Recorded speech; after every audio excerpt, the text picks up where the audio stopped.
It's Wild Card Weekend. Let's step into the huddle.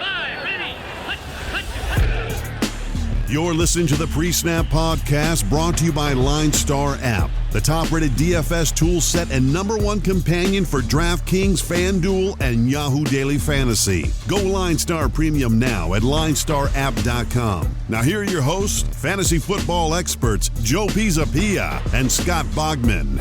Hey, yo, what's up, everybody? It's me, Joey P, Joe Pisapia, and welcome to the PreSnap right here on the LineStar app. It is me, it is Scott Bogman, and it's you, and we're still going strong here, courtesy of the LineStar app, the best DFS tool site ever. Go out there, get the LineStar app, put it on your phone, put it on your computer, upgrade to the premium product. I got a little inside information, some new bells and whistles are coming pretty soon for our esteemed leader, Eric, so just a little tease there. Some very exciting stuff coming in 2021, and Scott Bogman, we have not one, not two, not three, but 4, 5, 6 games this weekend, which I love. Can't get enough of the back-to-back triple headers.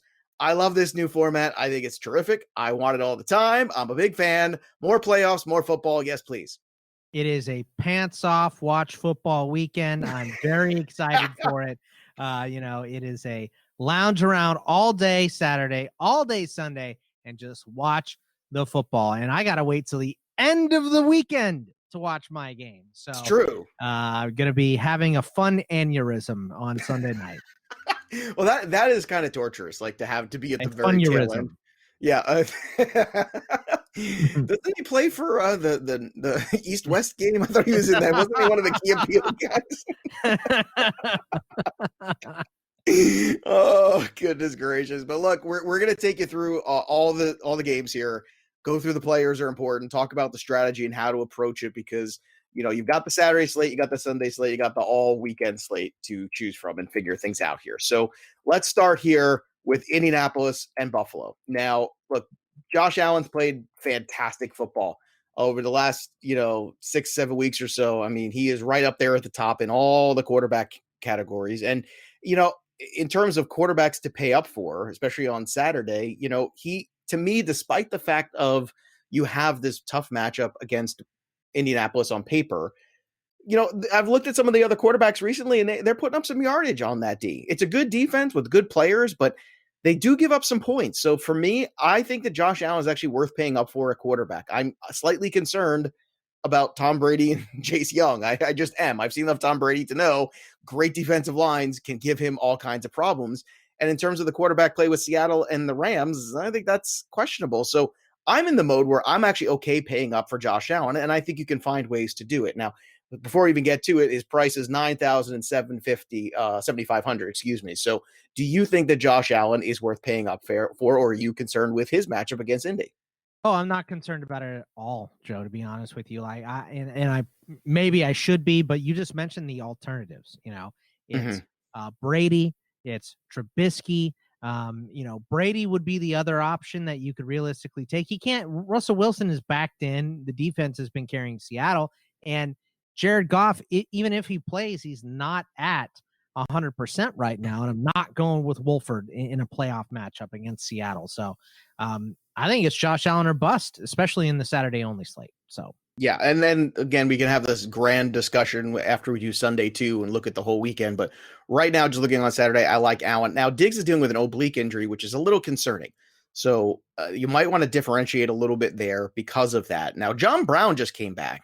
John Brown's 47-57. Gabriel Davis is just 4K and 5K.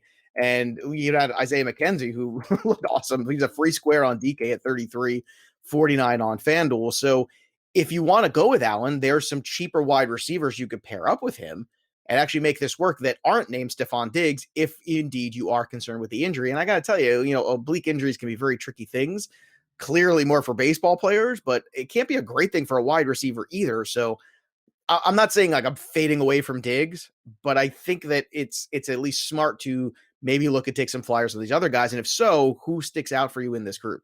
Yeah, Gabe Davis, really. And I know John Brown scored the touchdown last week coming back and everything, but Gabe Davis played more snaps, still at 38 snaps, 59%. John Brown played 30 at 47%. McKenzie, though, played 58 snaps, 91% of the snaps last week. I think he played a little bit more Because With Beasley out, that was the difference. Beasley was out, Diggs was banged up. So I don't want to rely on McKenzie. I think I go back to the Gabe Davis and he has played well with Josh Allen this whole season as well. So I like Gabe Davis out of this group, and the run game is okay here. I don't want Moss or Singletary though. Not really my jam for this weekend.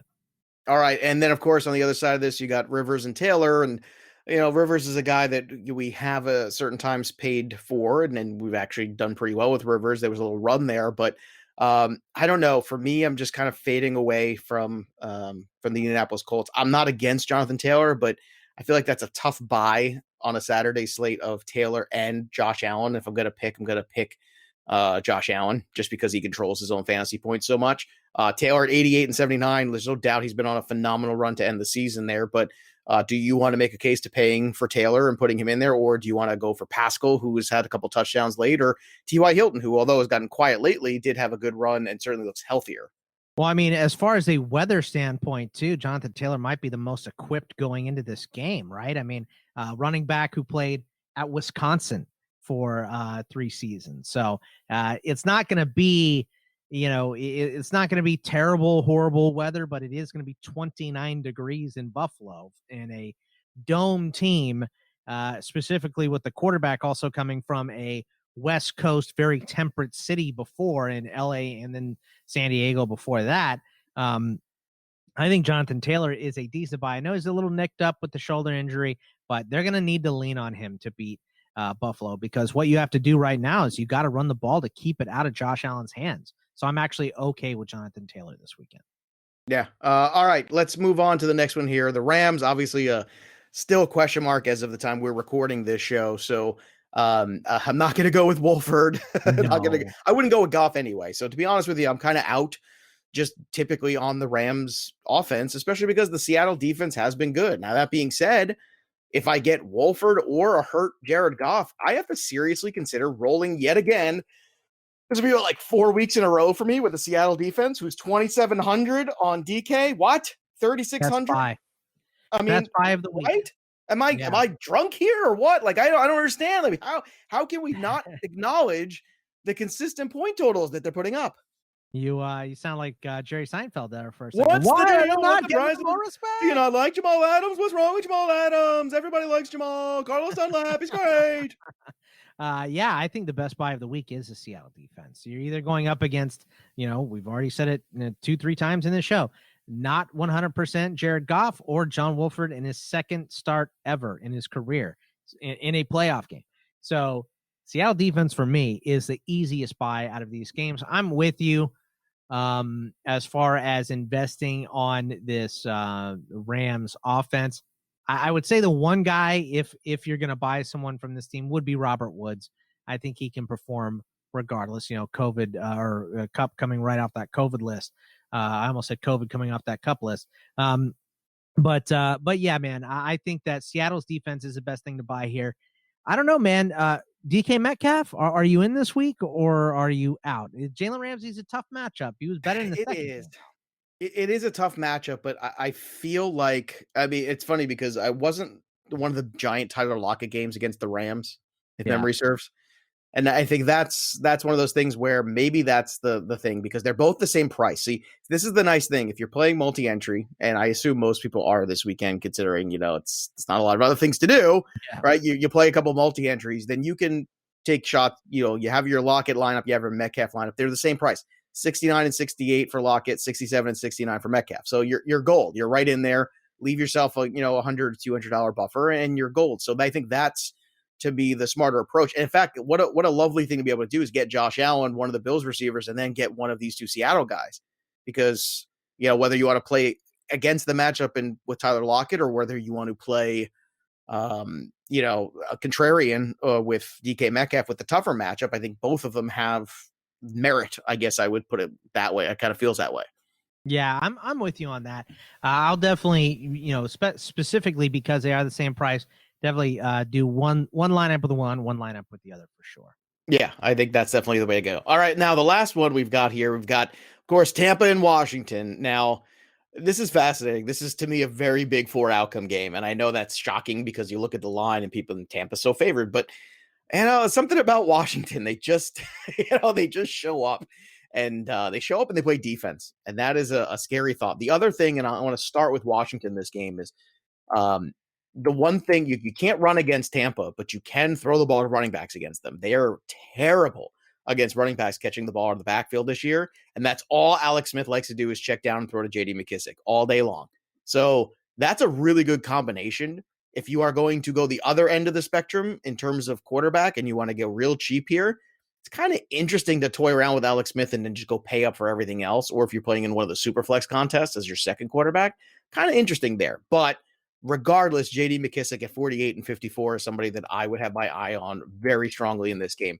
That's like my number one buy from this team. Now, if you want to go crazy and you really do believe in that front, then maybe Washington football team defense with some turnovers, maybe a Brady, because Brady's been turnover prone at times this year.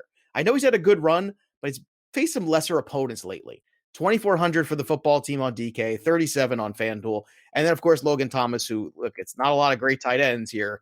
I mean, Logan Thomas is almost another automatic. Like, you got to give him a shot, or Gronk, I guess, if you want to go that way. Yeah, I don't want any part of Gronk ever. So no, me neither. I'm okay, and I respect Gronk, which means he'll score a touchdown. Like, I feel like that's kind of how it is. But I'm more than happy living with that. You know what I mean? Like, it's just as likely he'll score a touchdown as it's as likely he won't catch any balls. So I don't want any part of Gronk. But Logan Thomas, is going to see a bunch of targets in this game, and also I think Cam Sims is a decent price. He's number 2 wide receiver on this team. Terry McLaurin a little banged up. So if anything happens to him, I think Washington is going to be down in this game. They're going to have to pass a lot, specifically late in the third, fourth quarter. So I kind of like Cam Sims as a cheaper buy this week. If you're trying to find a cheap option, he is at 3,900 in DK, 4,900 on FanDuel. So I think that's a decent buy as well. But it's Thomas, it's McLaurin. If you want to take Antonio Gibson, I get it. I'm not going to. See, I definitely don't. Like, that is ultra contrarian. I just can't do it. The numbers are just too good on the Tampa side. I'm not going to do it. I will take McKissic though, 48 and 54, and I would do it in cash and I would do it in tournaments because it's cost effective. Now, Tom Brady has spread the ball around quite a bit to these wide receivers in terms of target share in the last few weeks. So Evans, Brown, and Godwin have all gotten opportunities. Ronald Jones has been pretty good too. He's 55 and 67.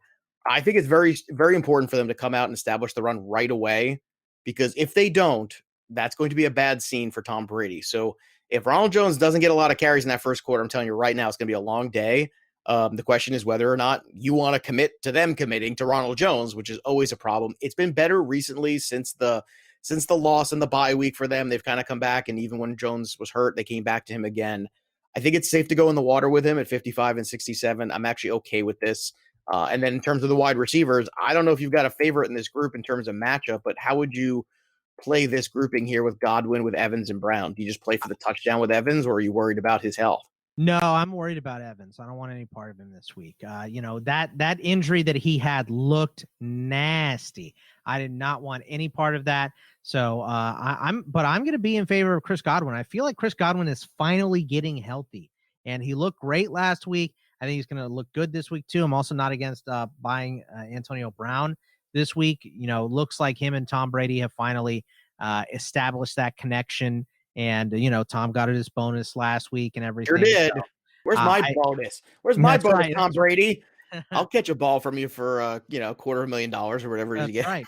That's right. So but you don't have to go give all that money to movers now. So that's true. It's true. Antonio Brown's already spent that money. It's a good chance. Yeah, right. Exactly.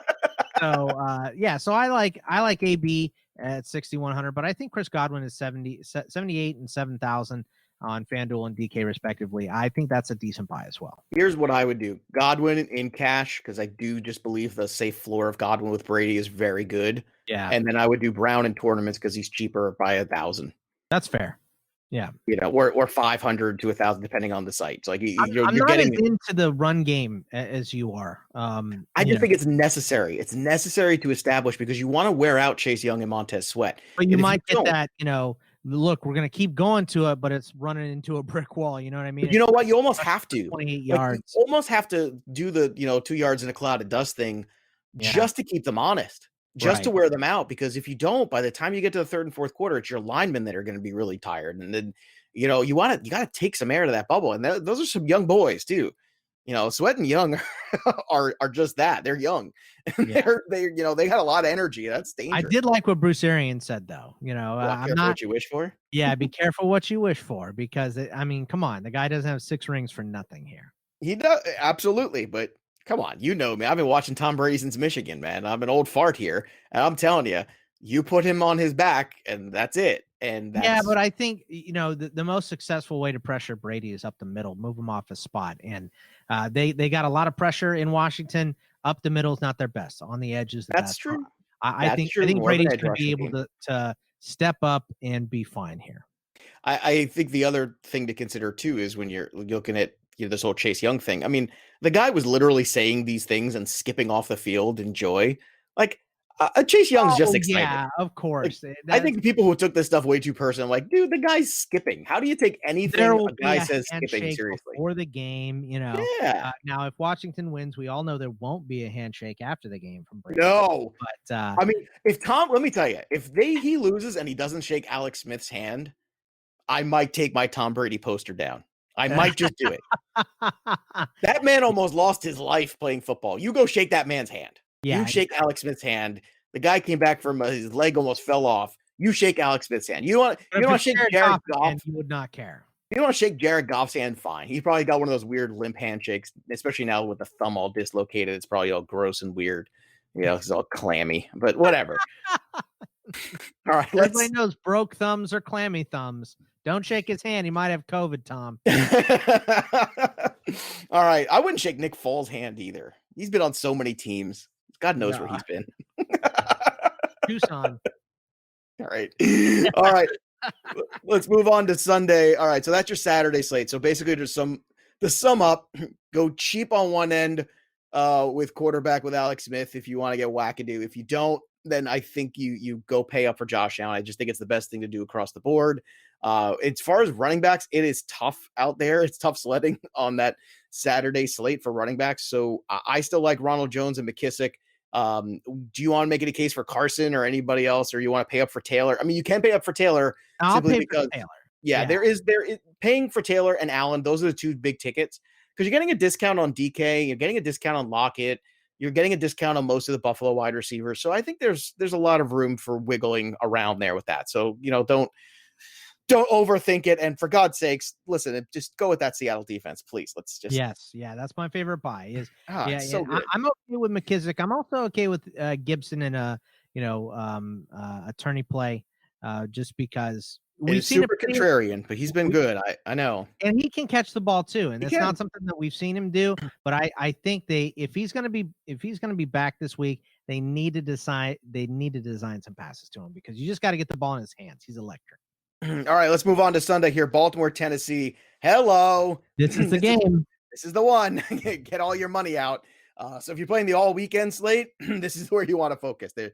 I mean, I just feel like it's got to be. I mean, you've got Baltimore trying the week. So you've got them. It's the highest total of the week. Yeah, we talked about Tennessee and Houston last week. I remember what's the under over? Is it good to 100? I don't care. I'm in. Yeah. This one's 54.5 and no other games. Actually, Indy Buffalo cracked 50 at 51. Everything else 47.5 and lower. And look, the Baltimore defense is terrific, but Tennessee is going to find some ways to score in this game. Lamar Jackson getting smoked. If Baltimore comes out, I mean, this is a revenge game narrative, all that good stuff. 100% for Baltimore. They lost to Tennessee last year, not expecting to do it, and this is what Lamar has been waiting for. This is going to be his symphony here. I think he's going to go crazy. I'm a big Lamar guy this weekend for sure. Lamar and Josh Allen, you can't really go wrong with either one of those two quarterbacks the way they're playing right now. So if you're doing the Sunday only lineup, I feel like Lamar has to be your quarterback. All right. What if you're doing the whole weekend? Which one would you go, Lamar or I like Josh Allen because he's a little bit cheaper. Yeah, I kind of agree with that too. I take the small savings there, but look, Lamar's been great on Sunday. I think he's a must play. J.K. Dobbins has 5 straight weeks with a touchdown, 6 straight weeks. That's crazy. Like the run he's on. To the well. Absolutely. I would keep going back to this well. It's still cost effective, 66 and 68. It started this run started, he was like 5,800, and then it stayed all the way to 64 till last week, and now it's finally jumped up to 68. So finally he's being recognized. Now Marquise Brown has like a touchdown in 5 straight games too, but he's tournament only.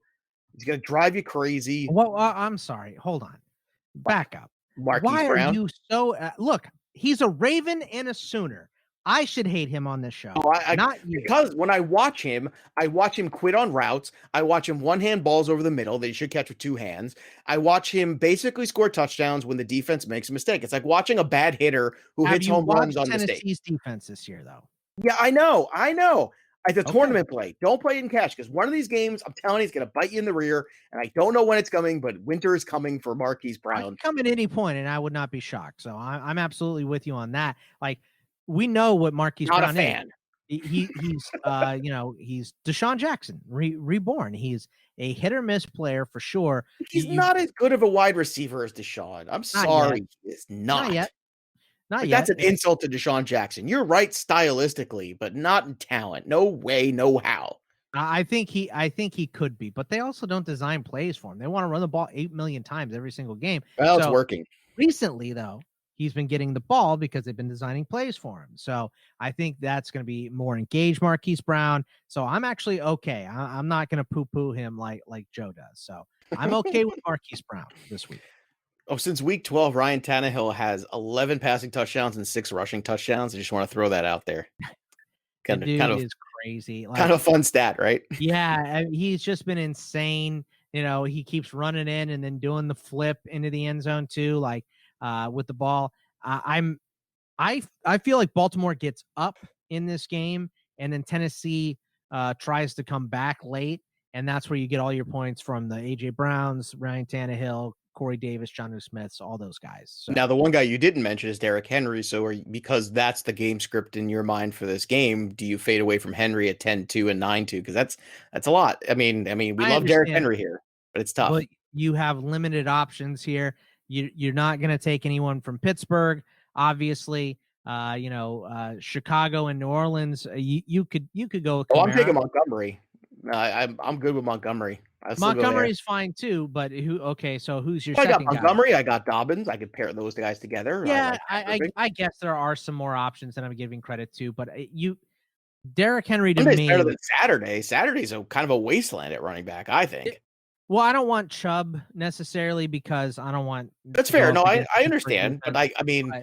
Is Chubb not going to score a touchdown? Like, the Chubb floor, and it's a limited slate. The Chubb floor is probably still like 80 and a touchdown. Well, who the hell knows what we're going to see from Cleveland, right? Because that's true. Going to be there, and Alex Van Pelt's going to be calling plays. Like, it's just going to be strange for Cleveland this week. I mean, them being in the playoffs is strange anyway. But I'm okay buying Derrick Henry and paying up for him. He's just been unstoppable. So, I think Baltimore can slow him down, but 100 yards and a touchdown, he's going to get that. So, but still 100 yards and a touchdown at 10-2 is that's a floor though. That's a floor. You can't can't realistically say anybody else is going to get 100 yards and a touchdown 100% for sure. That's fair. All right, now let's play a little game. Pay up or pay down. AJ Brown 7K 84 or Corey Davis 48 and 64. Give me AJ Brown because Corey Davis can disappear. Corey Davis on DK at 48 for me. AJ Brown on FanDuel. That's how I want to do it. And I would play AJ Brown also on DK. He's 7K.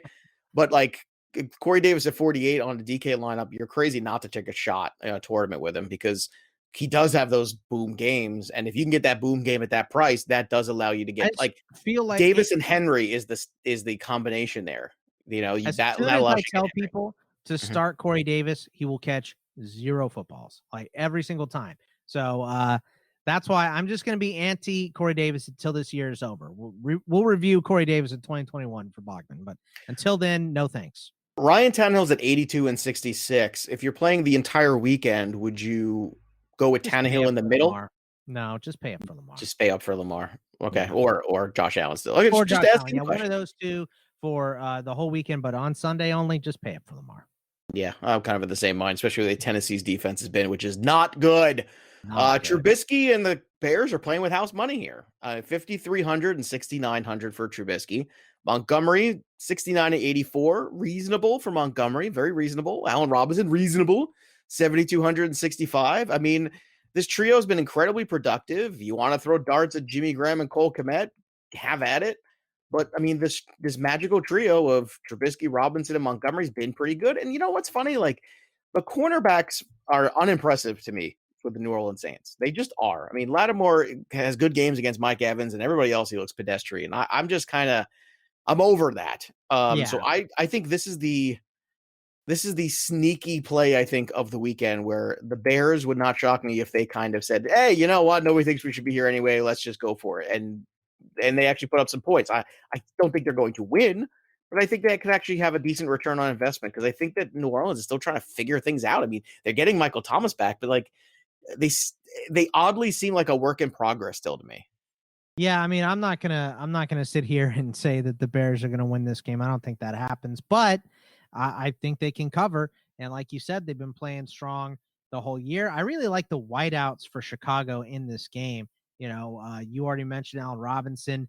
Darnell Mooney's been putting up some good weeks here and there. Anthony Miller might even be a decent buy. I think they should be down in this game. So I think we could see a little bit of production. And they played earlier this year. Anthony Miller had 8 catches against them for 73 yards on 11 targets. He led them in targets that game. A-Rob, 7 for 6, 7 targets, 6 catches, 87 and a score. And Mooney had a touchdown in this game as well for Chicago in week 8 when Chicago played New Orleans. And that was kind of, that was before they were clicking on all cylinders there. So that was with Nick Foles throwing the ball in that game. So I'm okay with the wideouts here, as I think the Bears should be down and playing a little bit of catch up. Not as into Montgomery as you are, but I do still like him. All right, let's go to the other side here and talk about Emmanuel Sanders, a 5K and 62, I think is intriguing. Everybody will have attention on Michael Thomas, but should the attention be on Michael Thomas at 68 and 63 coming back? You want to take that discount? They just let him rest for 3 straight weeks. Everyone is down on this guy because he didn't score a regular season touchdown. I'm going 2 scores this week for Michael Thomas. Well, if that's the case, is Drew Brees the mid-level quarterback at 78 and 57 for the entire weekend slate? Because I keep trying to find that middle, like who's the pay down QB as we go through here. I don't think you should pay down for QB. That's fair. Look, I don't either, but I know some people like to. And if you're paying up for Derrick Henry, you're going to have to. So it's either means it's Tannehill or it's Drew Brees. That's probably, or I mean, if you want to play the Roethlisberger. Lineups with Lamar and Derrick, and I worked up some lineups with Josh Allen and Derrick. It can be done. So it's definitely doable. I don't want to take those two off the table together. Throw Cam Sims is unbelievably cheap. I'm going with Troutman got a lot of snaps last week for New Orleans too, so I think he could be decent here.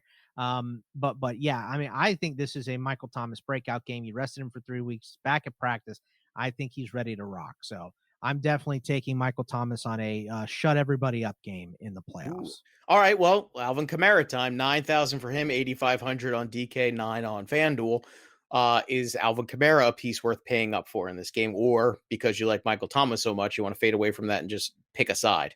Yeah, I'm picking a side here. My side is Michael Thomas. I don't think that Kamara is going to play terribly or anything, but I think if you're the Bears, you just have to pick something and stop it, and they have to pick Kamara. You cannot let Kamara beat you. So I think Kamara is going to be focus number 1, number 2, number 3 for Chicago. I think they're going to attempt to shut him down to slow this offense down. So I don't think he has his best game. Not saying he can't. Alvin Kamara is obviously liable to make a break-off play and snap off a huge touchdown at any point. No one would be shocked.